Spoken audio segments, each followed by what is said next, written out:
Welcome to Early Adopter, the podcast where we help make AI your unfair advantage. I'm Jess, a marketing exec, chief jargon buster, and I help ground AI in your practical day-to-day. And I'm Kyle. I live at the intersection of data, product, and strategy, and I do my best to turn the technical AI chaos into something you can actually use. We go beyond the overhyped headlines and give you the unvarnished truth about AI, what's real, what's hype, and what actually matters for your business. Every week, we simplify the complex, spotlight the risks, and give you practical tools to make smarter decisions as the landscape rapidly shifts around us. From agents to commerce to prompt engineering and vibe coding, we deliver honest insights, actionable strategies, and zero gatekeeping. Let's dive in. This is Early Adopter. Welcome to Early Adopter, where we make AI your unfair advantage. I'm Kyle, and Jess isn't here with us again this week. I know a few of you have been asking, but she is still traveling. So today we have Sean, a friend of the podcast, back with us again. Sean, how are you? How was your week? I am great, Kyle. Yes, Jess got a little stuck with a blizzard, so everyone is stuck with me for another week. Another great week. A lot of conversations about AI, right? I think we'll get into it this week in terms of the news and is it working? Is it not working? But I think everyone is very interested to know what we do and where do we go from here. So a lot of fun, a lot of good discussion. How about you? Sean, we're very excited to have you again, and it's nice that you can join us. And this week, we're going to talk about something that's really up your alley that you kind of helped us kind of define and talk about. So very excited to have you for another week, and we'll see Jess back, I think, in 1 or 2 weeks, something like that. But my week has been pretty good. Headed to Costa Rica for a little surf vacation. So that's kind of the exciting thing that's coming up. By the time that this episode airs, I will probably be in the water surfing. So very excited about that. But let's get into this week's topic. So, Sean, this is something that I know you're really passionate about, and so I'm really excited to have you talk a lot about this.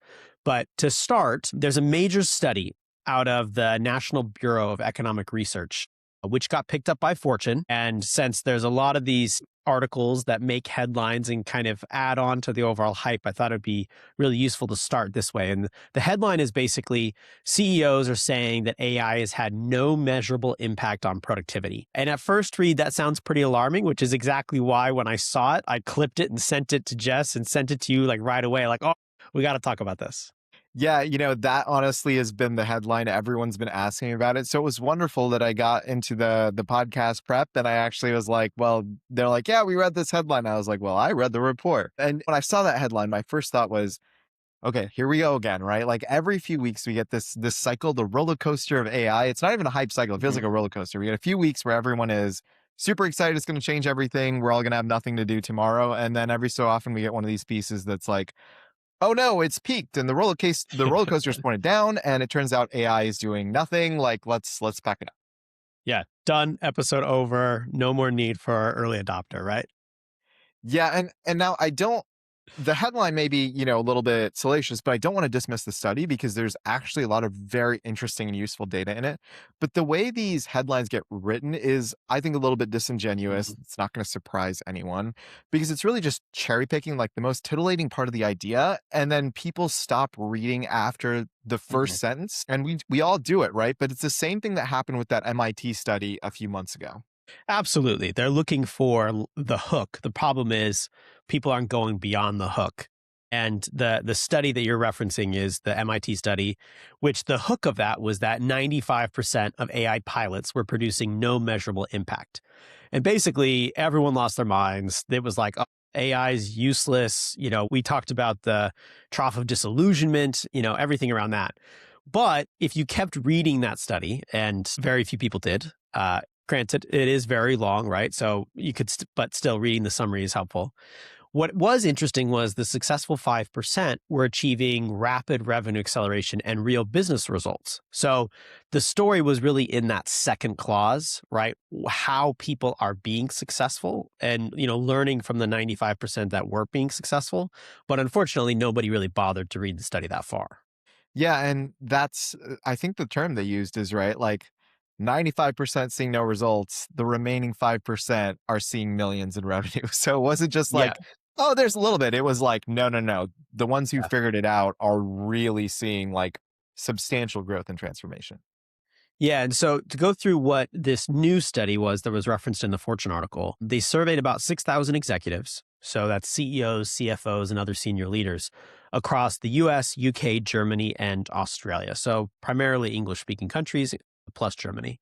And on average, about 70% of those businesses say they're already using some form of AI. Now that's a big number. So there's a story there, first off. Also, keep in mind that number of usage is higher in the US with about 78% adoption overall. So that is one story to keep aware of that, okay, Gen AI is being used and the usage is pretty widespread.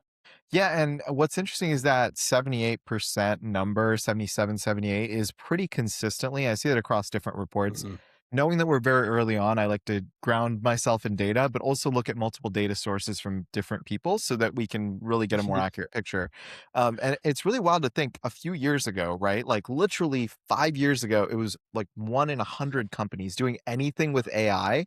And Right. now it's just about what, 4 out of 5, right? Mhm. Or that's by far the majority. And it's global.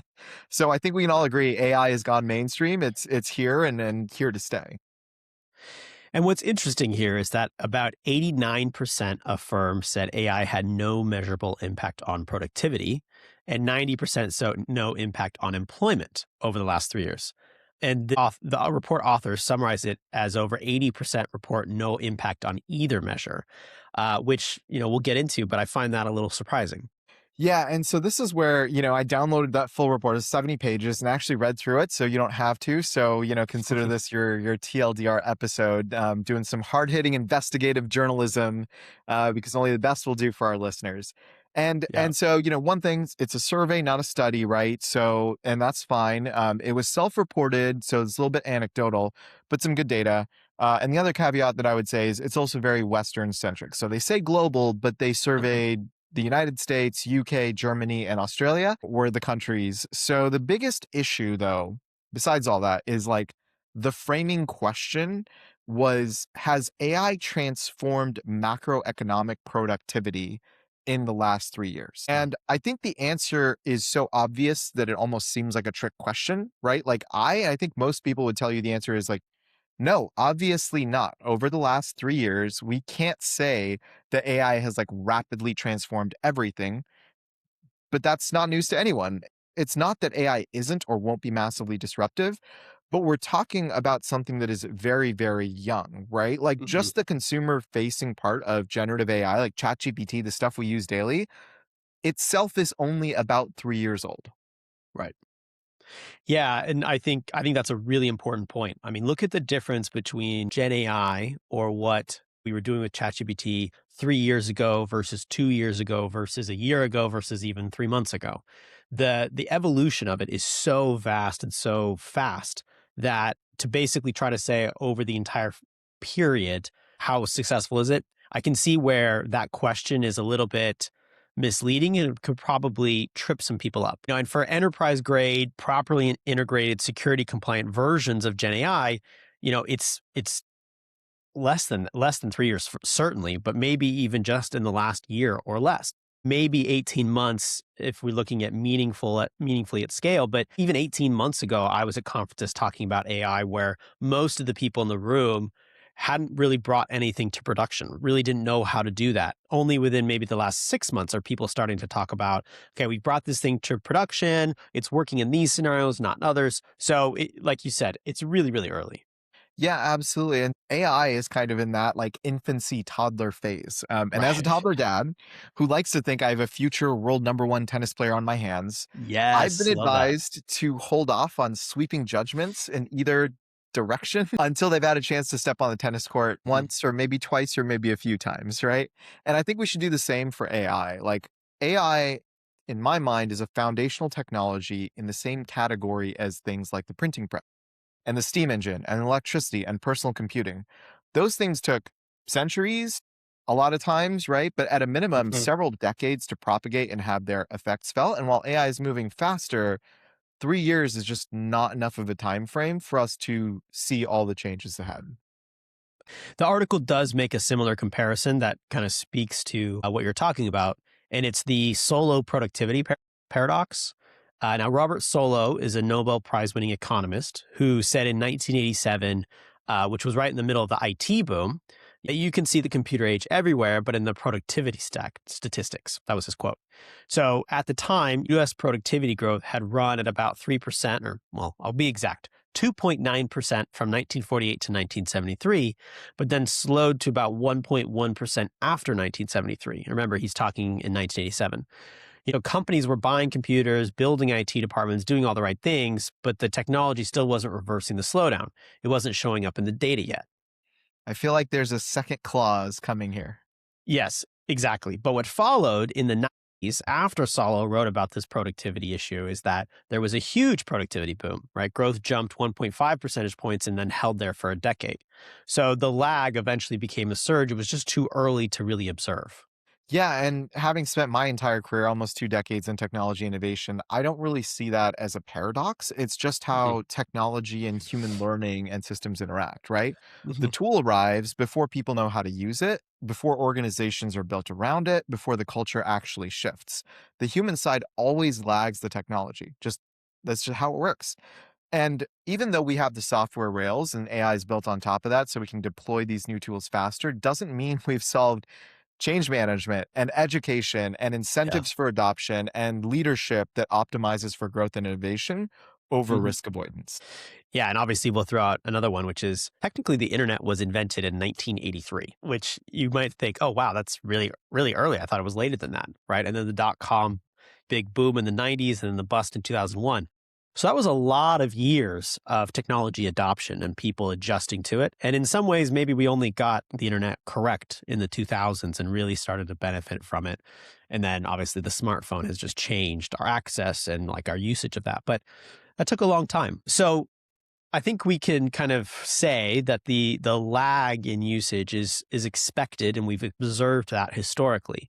But getting into something you flagged from the full report, because I think this is really important, a really useful part for people on this audience running businesses. So maybe Sean, you could talk about the part that doesn't make it into the headline that is important. Yeah, so this is what I thought was really interesting and caught my attention when I went through, which is when you looked at the firms that were highly productive, right? So they defined highly productive as firms that have a higher sales per employee. So not per salesperson, Mhm. but you take the total number of people in the organization, the total revenue of the organization, right? And then you divide it by those employees. Mm. Firms that are highly productive have AI adoption rates around that 80% mark. But the Mhm. lowest performing firms that they surveyed are sitting around like 40 to 45%.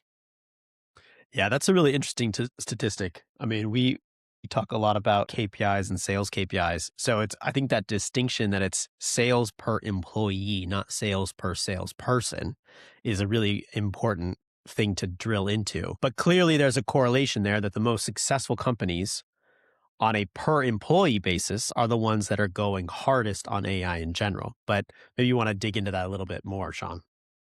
Yeah, and 6101 correlation isn't causation. You can rub any two numbers together. But I think the signal is real, right? So putting real numbers to it, they actually said, so if a company is making 500K per employee, they're almost twice as likely to be using AI as a company that makes 10K per employee. And so there's some smoke there, but then the first thought that I would have is like, well, wait a minute, wouldn't you just pick firms like professional services and consulting, accounting and Mhm. finance and skew for it? But the survey actually accounted for that. And so there was a subset of those companies, but they actually went across several other industries. So Mhm. it can't just be explained by a bias towards those things, even though there's probably a skew. And Mhm. really what gives me this indication, right? So, okay, yes, we see a correlation. Does that mean they have more money to invest or more time or more innovative cultures? But the opposite was also true. So there were no examples in the study of low productivity firms with high AI adoption. And there were zero data points in that corner of the chart. So the high performers are seeing the potential value or the value right now and giving it a shot. And the low performers are staying status quo. It's an interesting call out. I think we could probably we could make some hypotheses of why that's true. Obviously, it's counterintuitive, right? On the very surface level. If you're underperforming, that's when you should probably be trying to take risks or at least trying to innovate, right? And become a higher performing firm. At the same time, and the kind of what my hypothesis would be is that this probably speaks to a culture issue, right? Or an overall business strategy concern that if you are not performing well, it's probably because you have maybe a lack of innovation or you're struggling with that. There's also just if you're underperforming and you know you're underperforming, it's hard to take on risks. It's hard to be the person that like wants to raise their hand and say, hey, we got to try something completely different. So I can see a lot of reasons why that would be the case. So while counterintuitive, I kind of see where it would make sense. Yeah, exactly, Kyle. And this is something I say to my clients all the time. Technology, but especially AI, will accelerate the function or the dysfunction within the organization it's placed in. So if you're running well, AI makes you run even more effectively. And if you're running poorly, AI is just going to make those problems more visible faster. It doesn't really discriminate between good and bad outcomes. It just is a force multiplier. I love that. I think it's true in multiple domains. I talk about that in regards to data, right? Like data is a amplifier of bad data or good data. So I think that's definitely true. I think it's also something that people underestimate. So when we hear AI is a productivity tool, they assume it's like a vitamin. It's just going to fix everything. Again, in the data sphere, I see the same thing. Like, oh, just throw AI at it and it'll fix your data. But that's obviously not the case. It's more, I think a better analogy is more like exercise or weight training, right? You need to basically put in the work, do the reps, learn how to do the thing right, and to put it into practice. And over time, you'll get stronger and you'll see the results. But as anyone knows who does a bit of weightlifting, if your form is wrong, you're just going to end up injuring yourself and ultimately have worse results. I think we're seeing that with this study. Yes, exactly. And so for any leader, founder, or operator that's listening, before you ask, should I use AI? Am I using AI? Am I using it enough? Step back and ask the question, is my organization ready for AI to accelerate what we're already doing and what's already happening? Because if the answer to that question is yes, then go hard. You'll be fine whatever you do. But if the answer to that question is no, fix that one first. Yeah, and there's also something in the report around what they call the agility gap. And I think this one's really interesting. The longer an organization has been in business and the older the average age of its leadership, the more innovation drag they have. So it's a pretty statistically significant relationship within the study.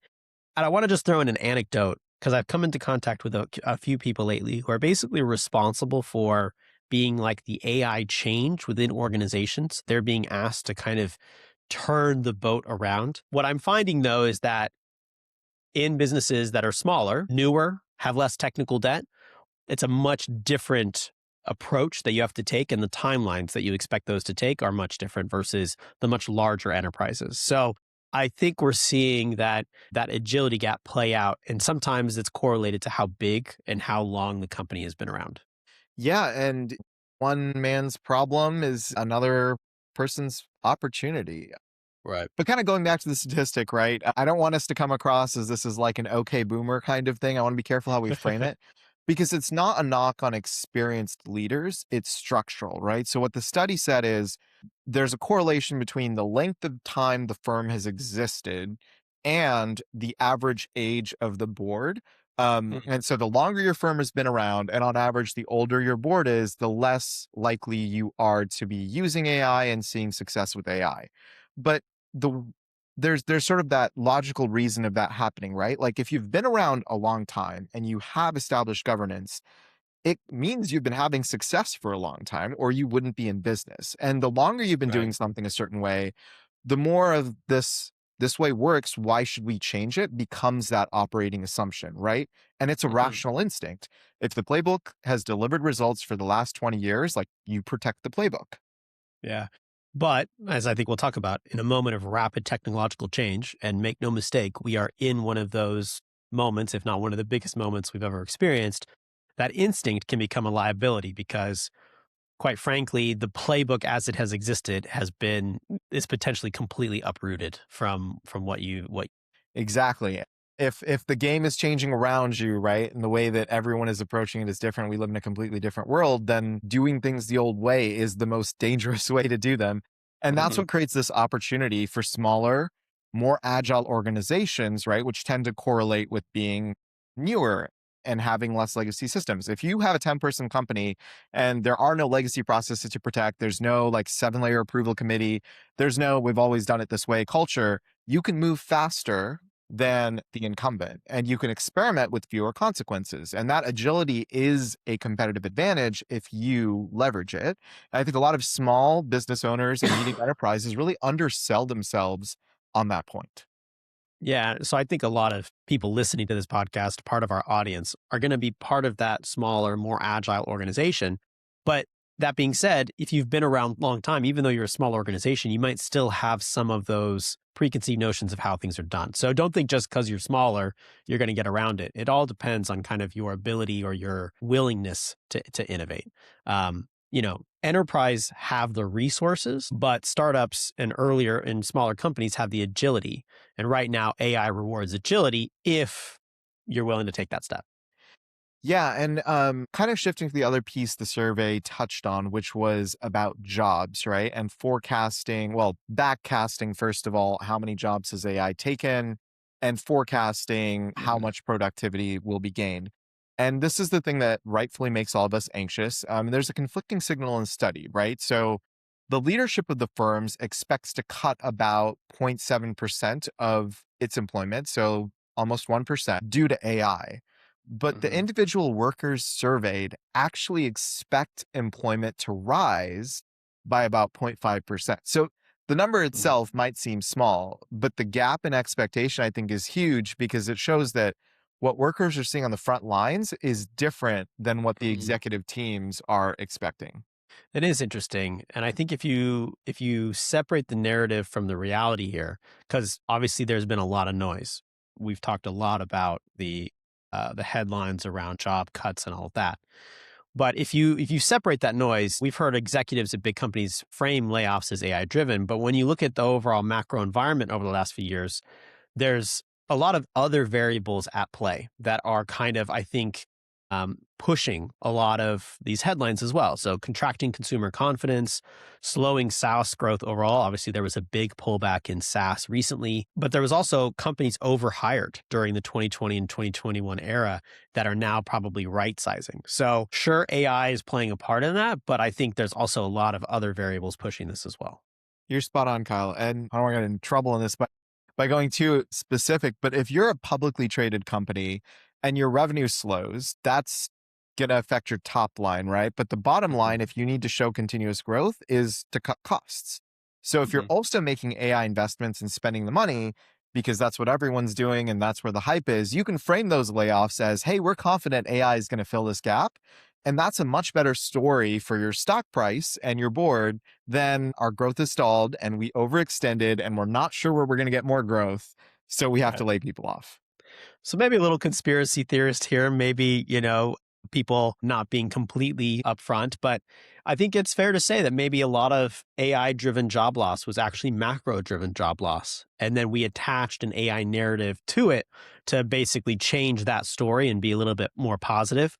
Because quite frankly, what we've seen is some of the companies that have really spoke strongly about, how AI was going to increase productivity ended up hiring a lot of those people back in those same roles. So clearly that hasn't really proven out the way you expected it to.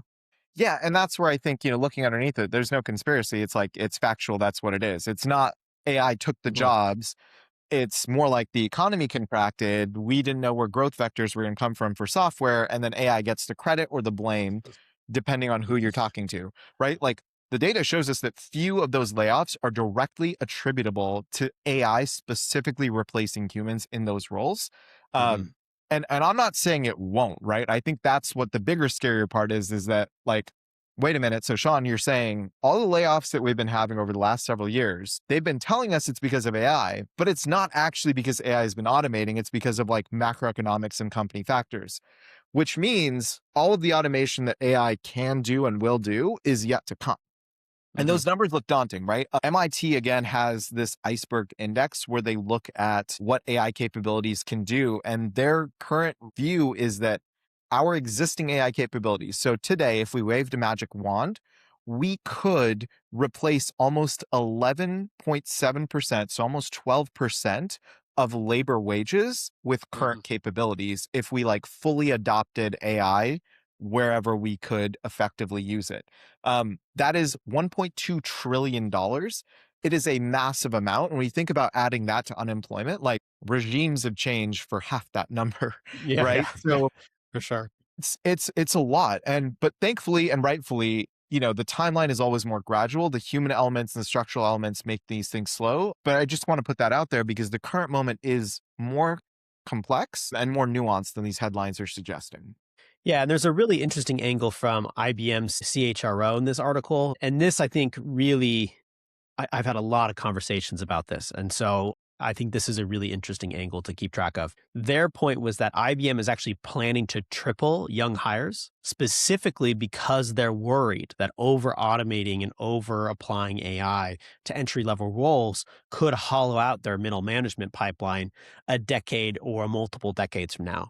So they're recognizing the impact this is having on lower level roles, and they're trying to do something about it. But it does create a real organizational design challenge of how do you plan for the future if you're one of these companies that's looking at, you're planning in decades, not just years.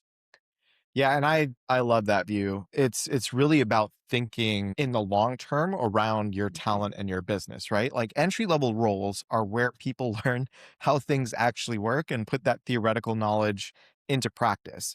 If you automate all of the learning opportunities away, you eventually run out of people who understand the fundamentals and maybe more importantly, get the experience to become leaders and grow your business in different ways. I remember the best description I have of this is a 3-panel comic I came across years ago where someone's interviewing a business leader.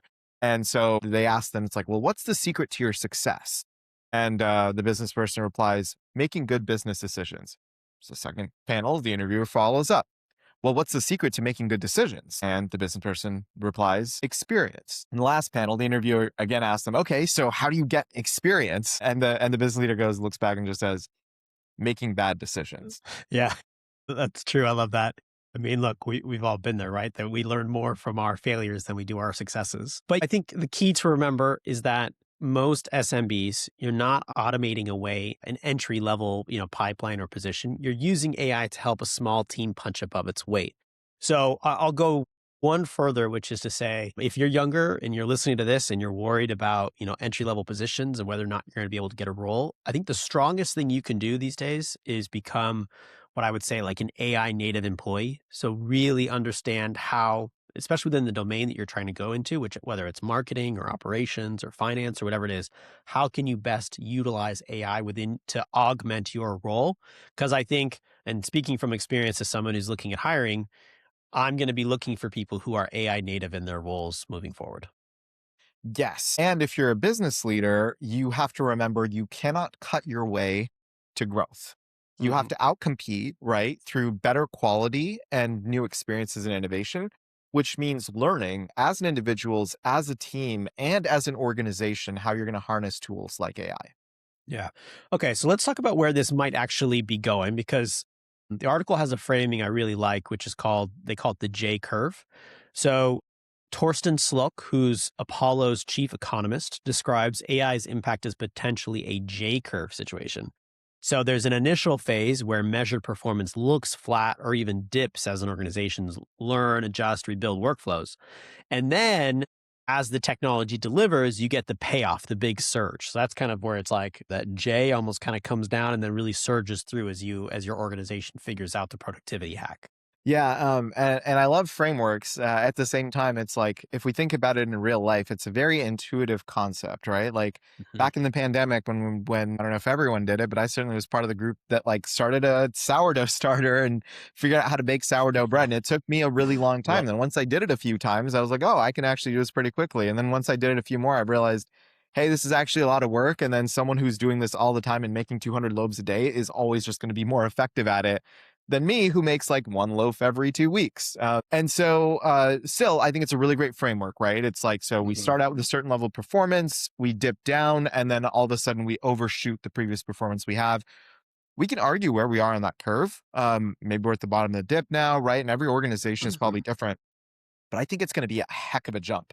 Like not incremental in percentages additive, like 10, 20, Yeah. 30%. Like I think ultimately it's going to be multiples, right? 6x, 30x, things like that. Looking Mhm. at past technologies, even the personal computer, the big issue was infrastructure. Does everyone have a computer on their desk, right? So we have this new technology, we had this capability, but we had to get everyone on how to use this. And then the Mhm. interface of like, okay, we can put this machine on your desk, but how are you going to talk to it? And how are we going to teach you to do it? And so one Right. of the biggest barriers was getting people to learn how to type faster than they could write. Like typing was literally the bottleneck. But once that became more common, there was way more adoption. And then you had like the mouse, graphical user interfaces. And so now we have all this different type of software and tools and capabilities. So there's always this natural progression, right? From an infrastructure side and interface side, and then from Mhm. a human adoption side that matches it naturally. Yeah, and so from that lens, I think we might be coming out of the dip. You think about all the advancements that have occurred even recently around infrastructure, interface, and user adoption. Obviously, there's tons of adoption. So I think you're spot on around identifying where we might be. And I think there are economists who would back this up, who think the reversal is already starting. Eric, and I'm going to butcher this, Brynjolfsson, one of the more prominent voices on this, is pointing to US GDP running at around 3.7% in Q4 with relatively modest job growth. That decoupling of output growth from employment growth is a pretty good or classic productivity signal. His estimate is that the US productivity jumped something like 2.7% last year. And he attributes part of that to firms shifting from investing in AI mode into harvesting value from AI mode. That value piece is obviously a really big difference. So, the first phase is probably 2023, 2024, buying the tools and then trying to figure out the workflows. The second phase, which is probably what we've seen more recently, is where you actually start getting your real time back or unlocking people to do less of the rote workflows and processes and more advanced strategic things. Yeah, and I think what's helping speed AI along is what we talked about before. It's built on our existing IT infrastructure. We already have the endpoint devices in our desks, in Mhm. our pockets, and really it's that interface play, right? Like just like the iPhone, which shifted phones from having the keypads to a touchscreen, the interface that's made Gen AI huge is being able to talk to it in natural language. So anyone who can Mhm. have a conversation can use it at a basic level and see some benefits. And I think it's really important. I always like to say, like, today's version of AI is the least capable we will ever have. So we're seeing the maybe the fastest diffusion of a new technology we've ever had. Mhm. But coming back to the study, right, and like this overall point, as we looked back, I wouldn't expect it to show up in the data even in a year and a half or 3 years or however you're counting. And then if you're looking backwards and saying, well, it didn't do anything in the last 3 years, but we thought it was going to change everything, and I look forward 3 years, it's probably not going to make any big difference. Like I think there's a fallacy there and a continuity of narrative that's natural, but also doesn't really reflect what's really going on when we consider the J curve and we consider all these other factors. Right.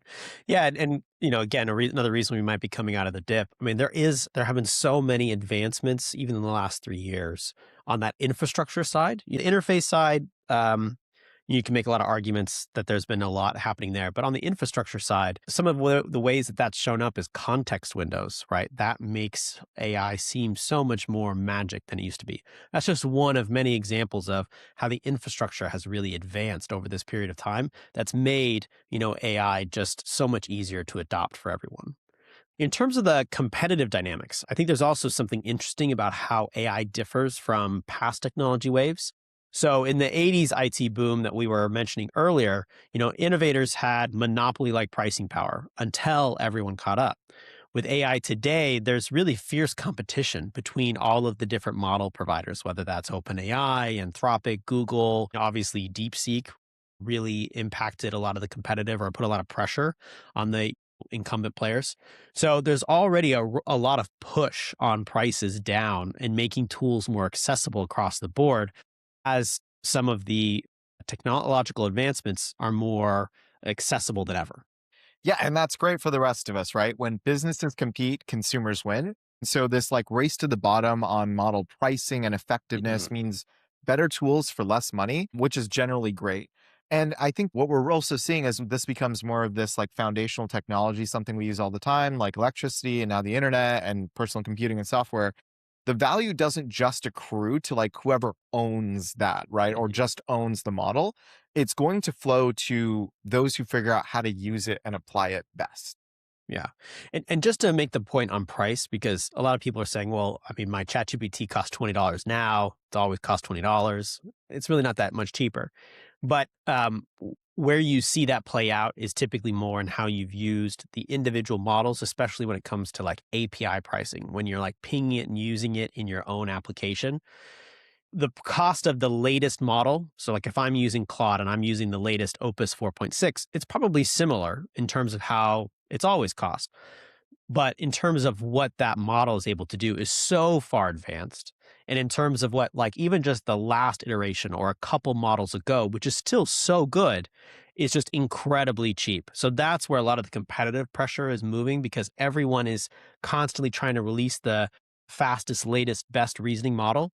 What means is that all the prior models are becoming really, really cheap really quickly. And there's still a ton of processing power that's happening there. So that's where that competitive pricing pressure or competitive pricing is helping. You just may not see it in your $20 a month ChatGPT feature.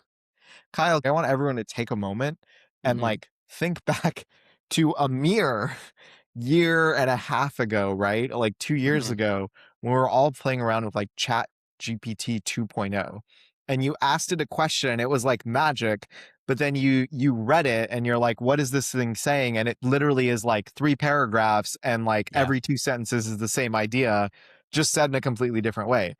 And you fast forward to today, and if you're using it and you put in information, you can ask it what's going on live on the internet. You can feed it documents, do all these things, and not just ChatGPT, right? But like any of these models, for the same amount of money, like not even inflation adjusted, your capability and the capability of the tool is like increased by orders of magnitude. So it's real. And if you think about it, you'll probably have experienced it yourself. Yeah, I think that's a great point. It's not so much that the cost has shifted, it's the capability. Your like almost cost per capability has just gone through down into the basement. If you look at what we were getting in terms of functionality a year or two ago versus what we get now, given that the cost has stayed the same, that's where we've seen the massive evolution. I think it's a really good point. Yeah. Okay. And now going back to the study, I think that's one of the primary insights is when you strip everything back, future productivity gains hinge less on the AI products themselves and more on how companies choose to implement them. So the tool itself, or like the LLM, large language model, is becoming a commodity. But the implementation strategy, how you use it in your business, what are the wrappers around that you're using it to engage with your documents and to get context and all of those things, that becomes the real differentiator. Yeah. And again, like these are surveys, self-reported, not studies. So we have to kind of take the data as like indications and trend lines, right? Make our own inferences. But everyone in that study, leaders and workers, all expect AI to increase productivity in the next few years. So even the most conservative projections are still net positive. And we have to remember that like while adoption of tools is high, like we currently have the least training, right? The least workflow redesign. And so it's not just like today's AI being the least capable version of itself. It's also that our adoption of it is the least sophisticated that it'll ever be. Yeah, and in the survey, they also asked how often people are actually using it, and the average is about an hour and a half per week per user. So with limited untrained use, you'll still see gains, which I think is pretty remarkable. On the flip side, I'll just comment, that seems light. I don't know if anyone else is like me, but man, I use it way more than that. Yeah, and like just teams that I've worked with that have really invested in learning integration, like easily see 10 to 30% productivity lifts like super fast. Anthropic recently released one of their studies about economic primitives, and they found that like several things were very correlated. So the level of sophistication with which you prompt. So if you prompt something at like a 6th grade level, you're going to see a 6x like increase in speed roughly, right? So if a task took you an hour, working with AI, it would take you 10 minutes. But if you prompted the AI at a very sophisticated level for a complicated task, so like a graduate, postgraduate level task, you could see gains of like 16 to 30x in terms of speed, and the output of the AI would match that complexity.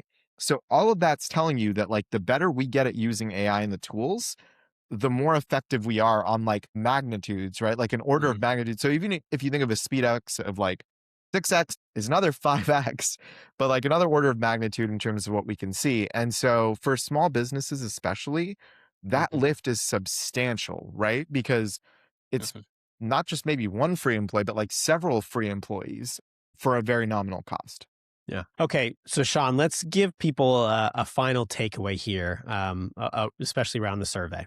Yeah. So what I would say is, we look at the survey, this is really a story about natural technological adoption and the lag that it has, Mhm. not a failure. So the data showing flat productivity is completely normal for a foundational technology at year 3, and even one that's highly accelerated. The surge will come after this lag and after we learn how to use it. We've seen it every time. So the question is whether you are building the organizational foundation for it to actually deliver value for you. Mhm. All right. So we've spent a good chunk of time on the why the data looks flat, why that's normal, why the opportunity is still very real. So let's get practical here, especially if we think that J curve bit is about to surge. What do we think they should do? Yeah. So, let's do some frameworks that people haven't heard of. We're not going to give you the generic start small and then go slow and all that stuff. You've heard that. We've talked about that. Everyone's heard it. So here's some ways to accelerate your adoption and success with AI. So the first one that we're going to give you is what we call the leverage ladder. We love a ladder, so this is great. Most leaders say they're using AI, but when you actually dig into that, it's very limited. Maybe it's drafting and writing emails, doing some really basic research. Helpful, definitely improving productivity and results, but probably not really changing outcomes. So the ladder that we're talking about is a simple way to see where you are and see where additional or real leverage sits in the business. At the bottom is content generation, cleanup, formatting, then drafting, then summarizing and research, then decision support. At the top, though, it's about AI helping run repeatable workflows end to end, or what you might hear people call is like AI native, where you have a process that's completely being run by AI at multiple steps. Maybe not full autonomy, but getting closer to where you're just providing some minimal oversight. But the key point is your next productivity jump usually isn't from doing the same thing faster. It's from moving up one rung and handing AI something you're still doing manually.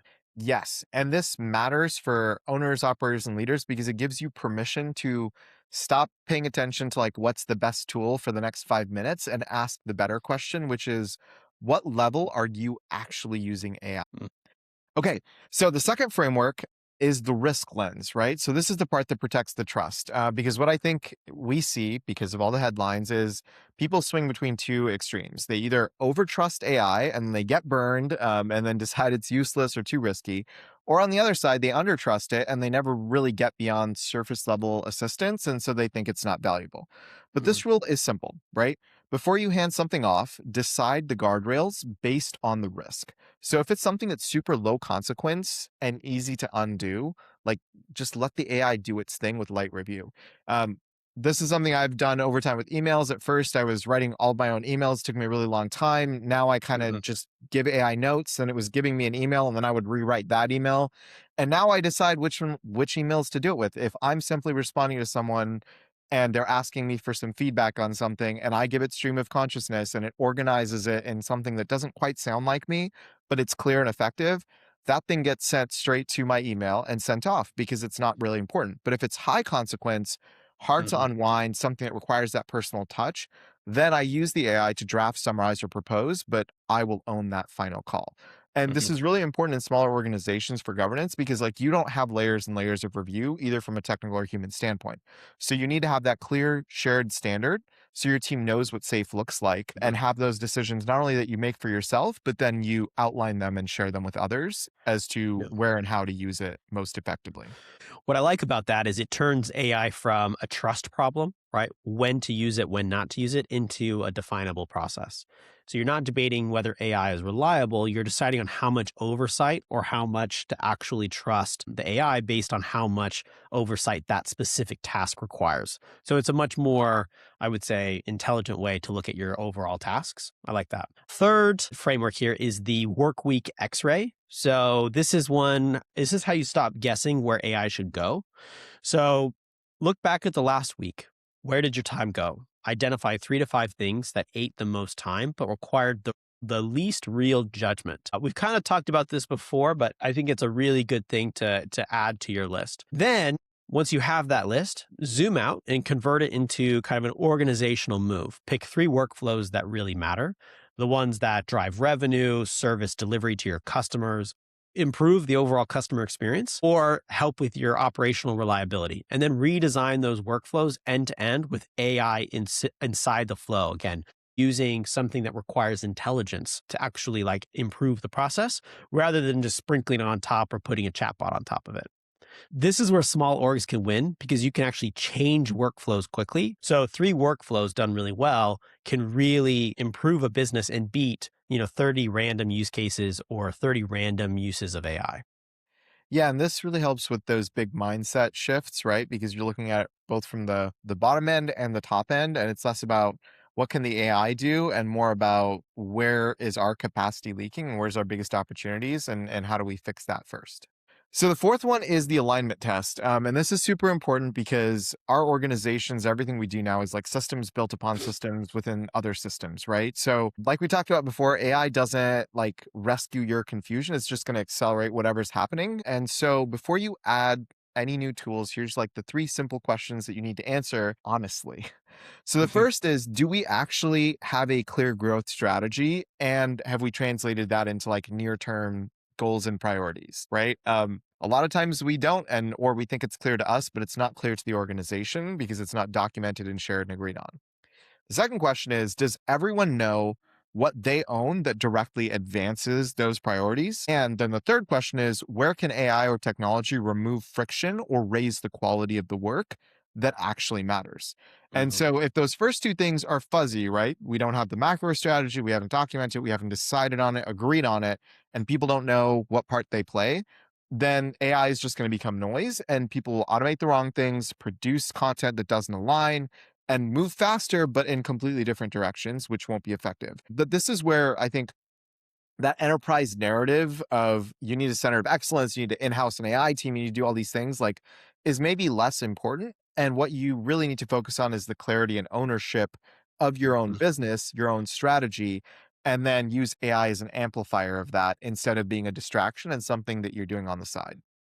Yeah, and if you do that, it makes the what tools should we buy question much easier because then you're buying for a purpose, not chasing a trend. Start with the problem and work back to the tech, not the other way around. Okay, fifth and final framework here is the 1 hour. This is the simplest way, I think, to build real fluency around a big change program. Pick 1 hour in your week that's low value but recurring. So think inbox triage. Sean had a great example there. Chasing updates, reformatting content, writing the same email over and over again. Outreach is a great version of this. Pulling together a status report. I'm sure there are a lot of people who do the same thing, like an update to upper levels or down below, whatever it may be. But take any of those examples and then think about how you replace the entire workflow with an AI assisted version, like end to end. So you don't have to touch it at all. And then protect that hour every week. Don't just add in other stuff because look, I'm guilty of that, right? Where I automate one thing and then I just fill up the time. Like really protect that and do something relevant or go spend some time with your kids or your family or something like that. Yeah, and this is really about a commitment to learning, right? Like if we fully agree and understand that AI use is a skill that then builds a capability, you need to protect that time to practice and train, going back to that exercise metaphor, right? If you just touch it once and hit the gym and then hit your AI prompts, then don't touch it again for another month, you're not really going to see any gains. And what's most important is that leaders go first, right? Because if your leadership isn't using AI in real work, it becomes just optional across your organization. But if leaders model it, people will copy that behavior and then that learning curve accelerates for everyone. This also makes it safe, right? Like you have to create the permission for it to be okay to learn in the open, make mistakes, share what didn't work without embarrassment, because that's where the most value comes from. It's the repetition, the iteration, and learning from each other, not just getting it right from day one. And ways to operationalize this, right? Like do a short weekly check-in around AI, have a lunch and learn, talk about what worked, what failed, what are we standardizing, build a shared library of prompts, templates, and examples of stuff we've actually shipped and used, and track maybe just like 1 or 2 or at most 3 metrics for your workflows, whether that's like how much time it takes to cycle through a whole process, how much rework you're doing, like how fast your throughput is, your response time, your error rates, just really basic things that you can keep it very easy and ideally enjoyable to learn, right? Like going back to my analogies of tennis, you're just learning how to hit a forehand over the net and get the ball in play. Like advanced techniques and competitive strategies come later. Yeah. And I think that's great because productivity gains from AI are not a linear thing. They compound with familiarity. So the more you use it at a real working level, the faster you get. Whether that's prompting, you can get better at catching errors. So the more you intuitively know what to delegate, the better your results are going to be and the more productivity gains you're going to see overall. Main segment. And honestly, Sean, look, I read that initial article and was feeling a little unsettled by that headline. But in talking through it and kind of in the research that we've done, I feel a little bit more optimistic than when we started.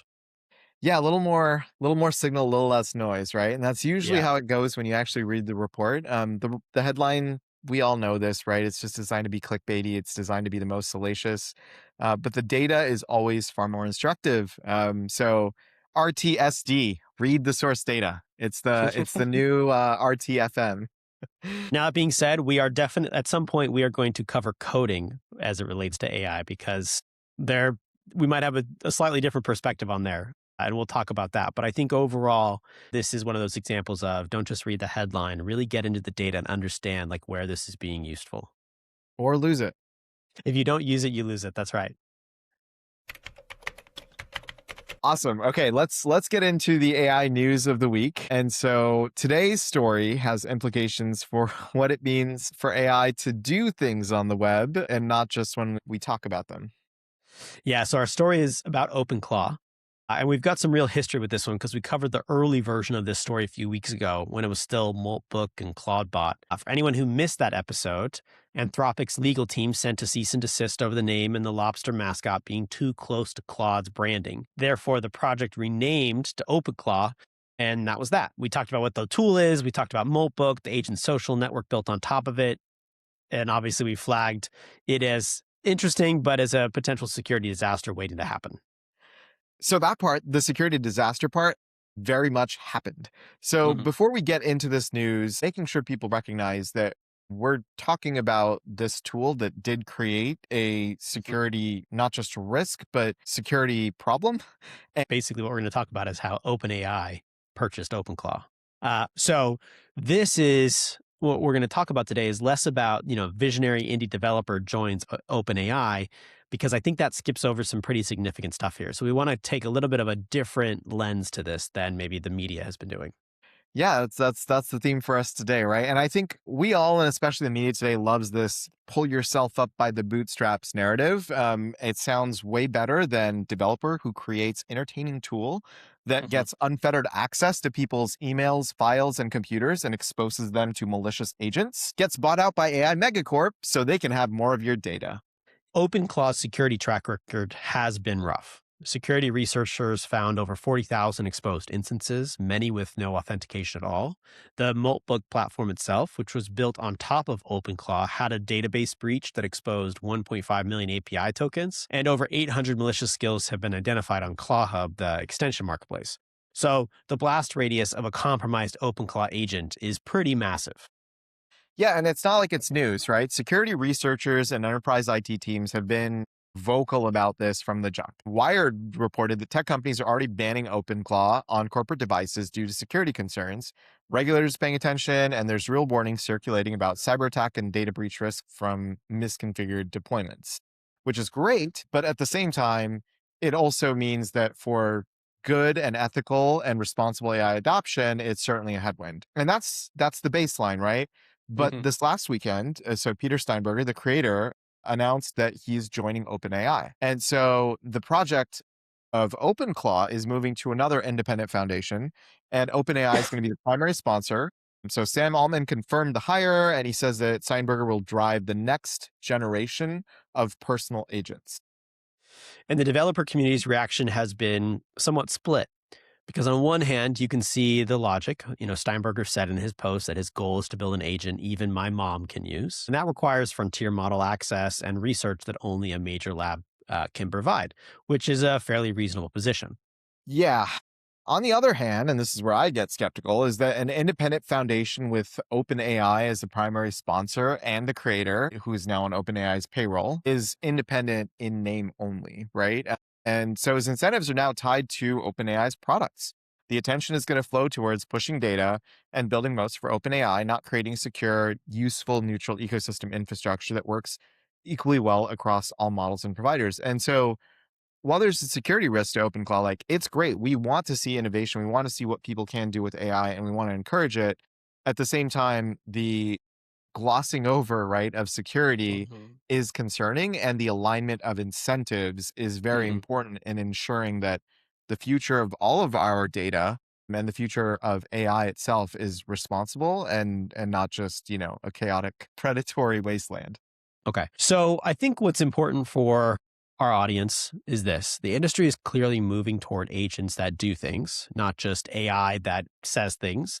We talked about that with Claude last week, but the infrastructure, OpenClaw or whatever comes next, is still very immature.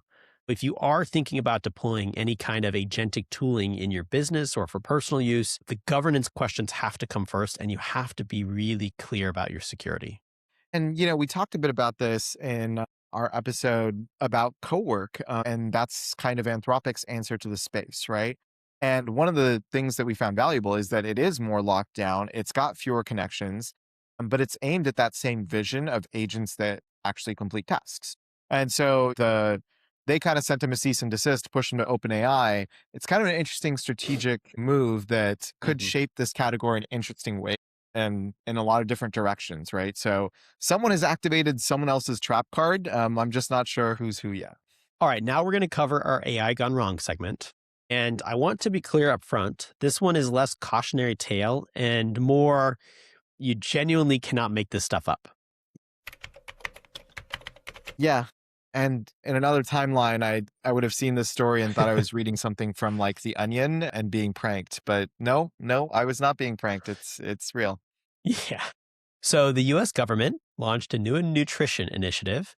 It's called realfood.gov. It was announced in a Super Bowl ad starring Mike Tyson, which is already an interesting choice. But the tagline was, use Grok to get real answers about real food. And to remind everyone, Grok is Elon Musk's AI, which, not being biased, but we have identified some issues that it has had in the past. But what is interesting is the connection here that it is being deployed as the US government's official nutrition advisor. Yeah, I think it's interesting that it's focused on real food and not AI food. I'd be very curious what that looks like. But just to be clear, we're talking about Grok, right? Is this the same Grok that styled itself as Mecha Hitler and the one that's been used to generate inappropriate images of real people of all ages? Like, Kyle, please tell me it's some other Grok. Yeah, unfortunately, no. It is the same Grok, the one that we have covered many times in our AI Gone Wrong segment. So, look, we'll leave it at that.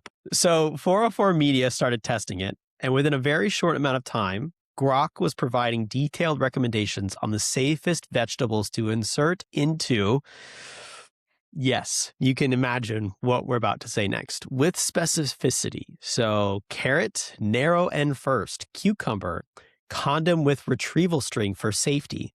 Let's just say it strayed very far away from nutritional advice. Yeah, with results like that, dietitians, nutritionists, pack it up. AI is here for you. Grok has got this.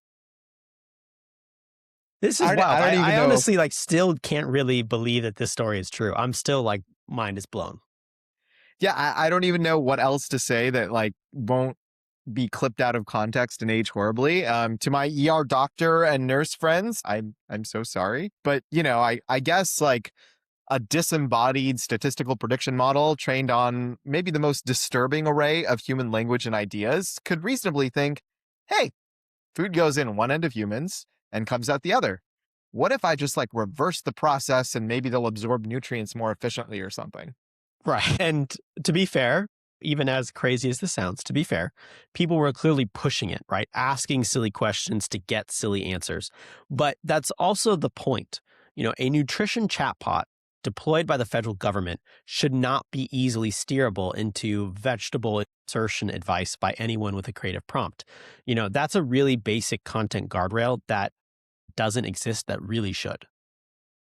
Yes. And not to let AI off the fence, but like, okay, what happens if we asked it legitimate nutrition questions? So enter Wired again, right? And so they asked about protein intake.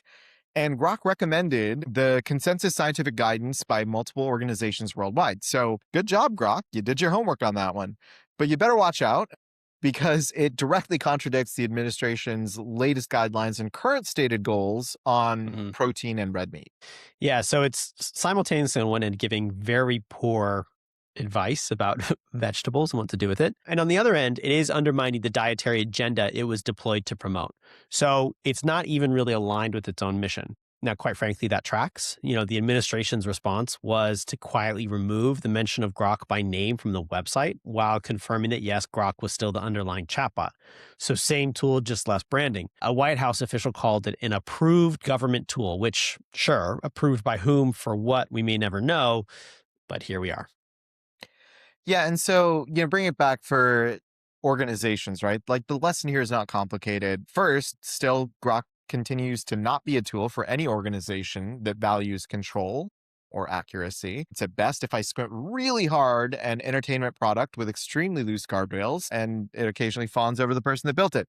So, I don't know, it's like a bad-tempered cat, right? But deploying Grok or any AI model in your organization without guardrails for anything where the output actually matters is irresponsible. And so I don't think we should go to generic AI chatbots for any like health advice, dietary guidelines, or anything with real stakes without an expert human in the loop. Okay, enough said. Let's wrap this up. So if this episode got you thinking, send it to someone who needs to hear it. And if you've got thoughts or data points from your own business, or you want to push back on anything we said, we absolutely invite contrarian views. We'd love to hear it. So we are at hello@earlyadopter.ai. Remember, no E in adopter. And at @early_adopter everywhere else, TikTok, Instagram, YouTube, whatever. With that, Sean, always good to have you. Really appreciate, you coming on and talking about your expertise. I think this episode in particular is really timely. And so it's great to get your experience and kind of, and I know you're talking about this with a lot of different organizations and groups. And so I think it's a really good time to kind of take a step back and see where we're currently at and, realize that, again, it's not that this whole thing is wrong. It's just early. You got it. It's always good to be here, Kyle. Thanks, Sean. Talk to you soon.